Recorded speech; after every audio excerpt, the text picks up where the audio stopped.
खुलुमबाय गिबियावनो आंनि अननाय जासिहरबाय।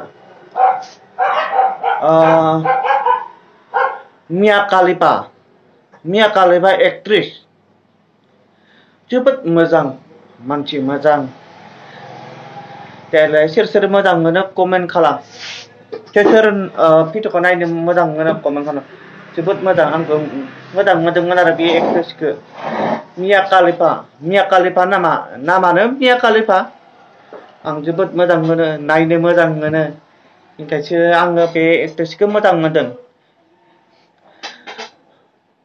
बिसोरो दामि फिल्माव फिल्म हारि शुटिं खालामो, एलबाम शुटिं खालामो, बहुत शुटिं खालामो। बेयो थाखा फैसा 1 कौटि मोनो। फिल्म मोनसेयाव 1 कौटि मोनो। दालाय सोर सोर नायनो मोजां मोनो अन्नानै कमेन्टआव खोन्थाहर। आंबो मोजां मोनोमोन नालाय ओंखायसो मोजां मोननानैसो आङो भिडिअ बानायनो गोनां जादों। बेनिखाय मोजां मोननानै बहुत रायजोफ्राबो मोजां मोनो, बहुत हाजार रायजोफ्राबो मोजां मोनो। ओंखाय सोरबा सोरबा नायो, सोरबा सोरबा नाया, सोरबा सोरबा गाज्रि आरो सोरबा सोरबा मोजां नायो। बेनिखाय मोजां मोननायफोरा नायो, आंबो मोजां मोनदों नायो। बेनिखायसो जोबोद मोजां। आं बे एक्ट्रेसखौ नायनो लुबैदों। मोजां एलबामावबो बायनो हानाय नङा, फिल्म स्टुडिअ'आवबो बानायनाय नङा। बै दामिफोरा बायनो हागोन। बिसोरो 1 कौटि 2 कौटि 3 कौटि मोनोना एसे थाखा फैसा फिल्म स्टुडिअ'आव।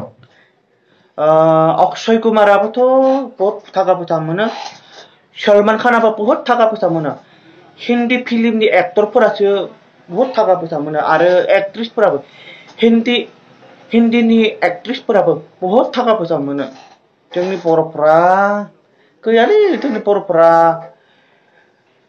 सोरबा जोंनि बर'खौ एलबामाव बायनो लांदों दा 10,000 20,000 10,000 बिथांल'।